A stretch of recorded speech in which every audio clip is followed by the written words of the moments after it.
All right, thank you. Thank you. Yes, and thanks. Chung, whenever you are ready. Now, how many of you have seen a child doing something like this? And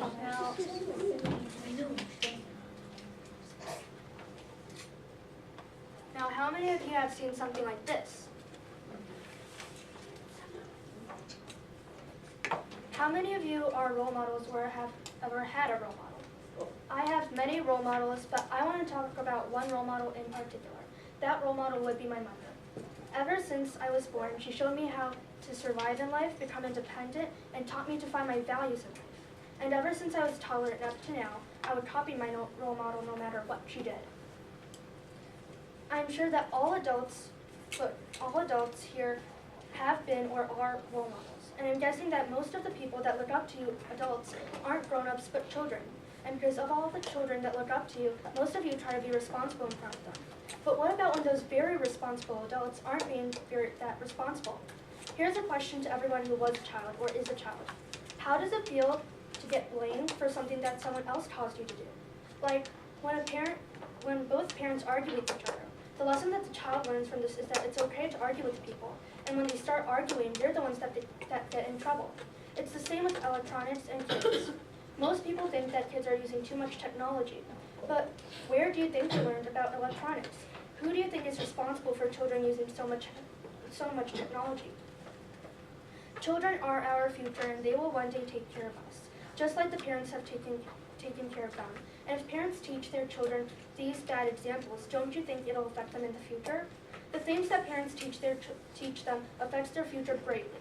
And one thing that parents teach their children is electronic usages, how long to use them and how to use them. Now, some of you may be thinking that parents aren't the reason kids use so much technology, and that children and their peers are the ones to blame. Well, I'm here to show you that parents are the ones to blame.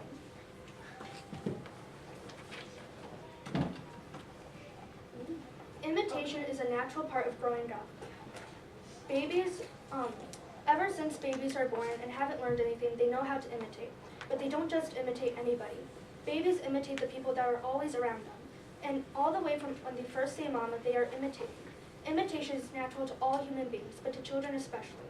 How many times have you seen a child wearing their mother's lipstick, or a child wearing their parents' shoes? Imitation is part of growing up, but what if a child imitates the negative things a parent does? How many of you have seen a parent setting a bad example on a poor, innocent child? You all know the story. The parent sets a bad example, the child copies, and then the parent says not to do that. Who is the culprit in that situation? The parent, of course. Yet, when children use electronics, the kids get the blame. Where do you think the kids got the idea of using electronics? They are imitating their parents. Caroline Jabs, freelance writer, says that children will imitate you no matter what you do, and if you are tethered to your devices, your children will copy what you're doing. Imitation is a natural part of growing up, and if parents are going to blame anyone for their children's technology uses, they should blame themselves.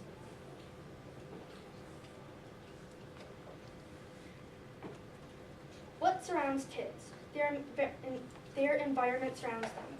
Ever since they are born, their environment surrounds them.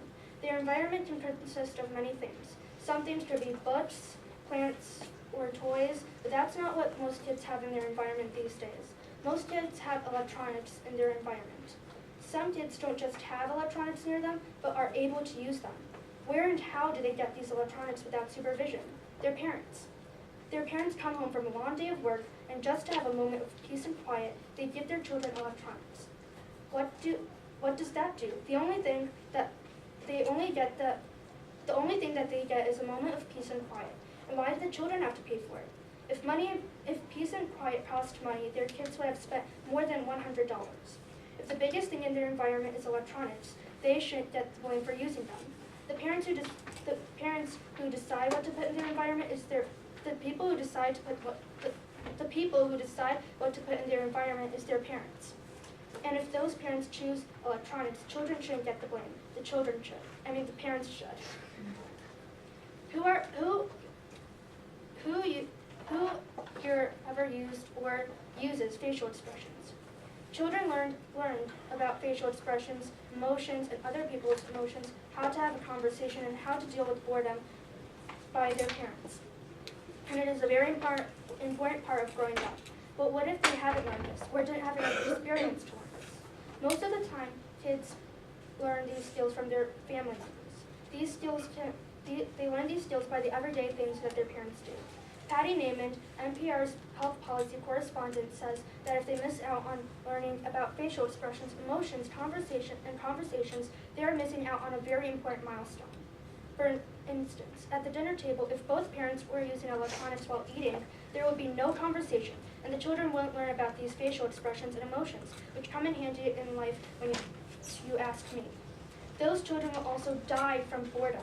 And what would the most easiest solution for the parents be? Giving in and handing them electronics. Let's say they repeat this for a couple years. Their children won't be able to handle boredom.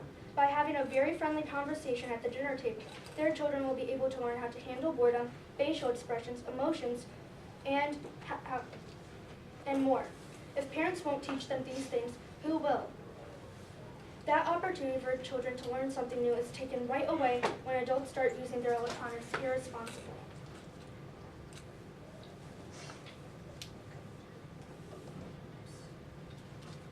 Not only are parents causing their children to use electronics, but they're also making their children sleep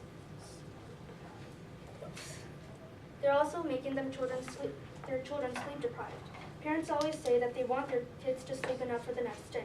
If they stay up late, they almost always get in trouble for it. But parents don't know that they are the ones that are causing kids to stay up later. Kids can't help it if they follow their role model and that their role model stares at electronics all day. That causes kids to use electronics, and electronics make kids stay up later. Children who have many electronics in their rooms available, such as iPads, Xboxes, and a PS4, get less sleep than they need. If kids become sleep deprived, not only does it affect their behavior, but it also affects how well they do in academics. These days, teens are the ones that are using the most technology, but when do they sleep? If parents are teaching kids since they are babies to use technology, instead of getting sleep deprived at teenage years, kids to get sleep deprived earlier than that.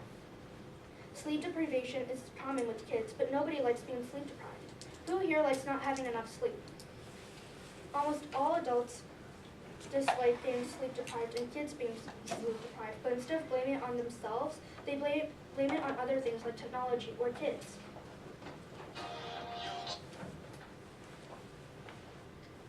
Surprisingly, adults, the people who nag children to get out and get some exercise, are the ones causing obesity. We all know that obesity is common these days, but why do you think it's so common? Chris Rowan, pediatric occupational therapist, says that children who have devices in their rooms become or are more obese than kids without devices in their rooms. Some of you may be thinking that even if they do have technology, they can just go outside and run around, but it's more than that. Even if they want to go outside and exercise, they would have no energy because of the amount of electronics that they used. Parents are doing more than just making kids use technology. They are making innocent children obese and sleep deprived, changing their futures forever. This generation will become our future, and it is important that they not only become as successful as adults right now, but better than them.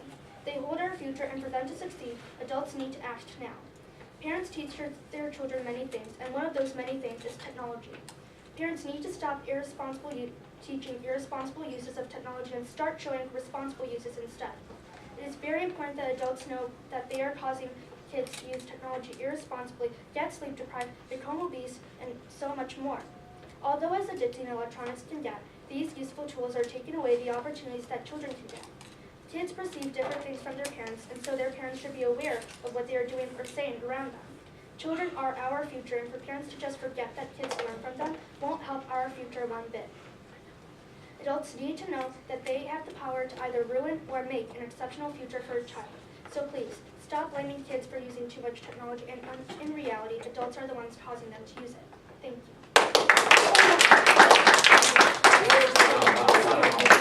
All right. Questions for Emily Chung? Are all parents setting like bad examples?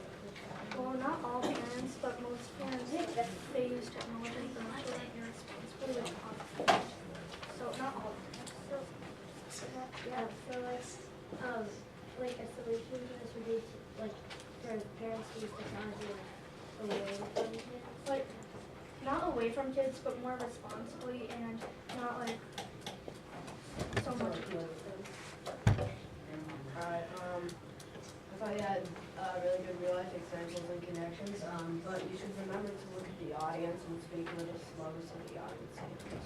Okay, thanks, Jack. This is time for questions. Questions, not necessarily feedback about speaking right now, but thank you for the constructive feedback. Questions about Emily's topic. Questions about Emily's topic. Where did you get the inspiration to do this?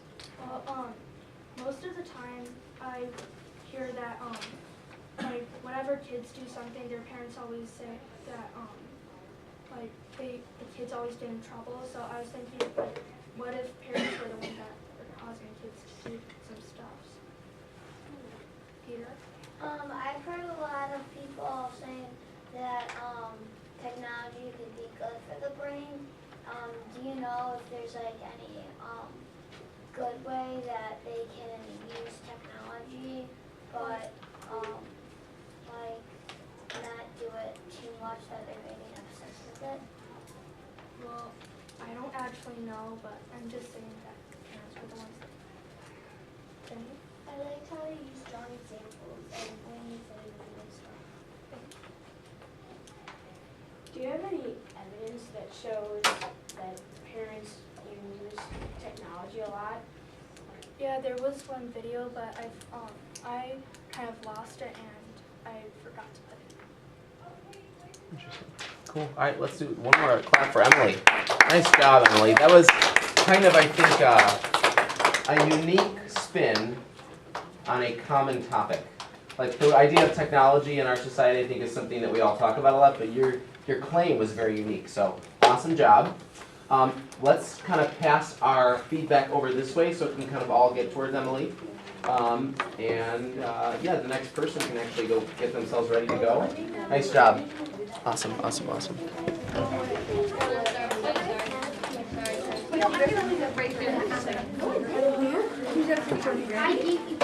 Hey, fantastic work. That's awesome. Good for you.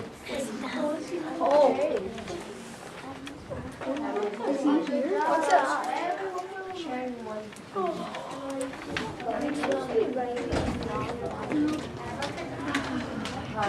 Alrighty, hello.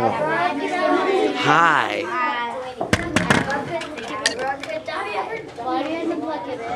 Because the battery is low.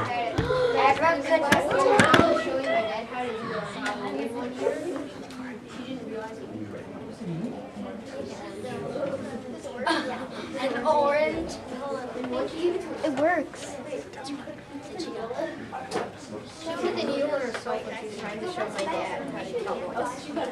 Yep. If you take too much. It's just a yeah, she filmed it up. What is it? What does it do? Not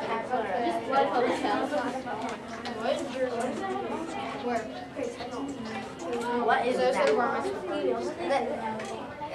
Okay. So party and I got. So yeah, 75 stories Alrighty. Thank you so much. Okay.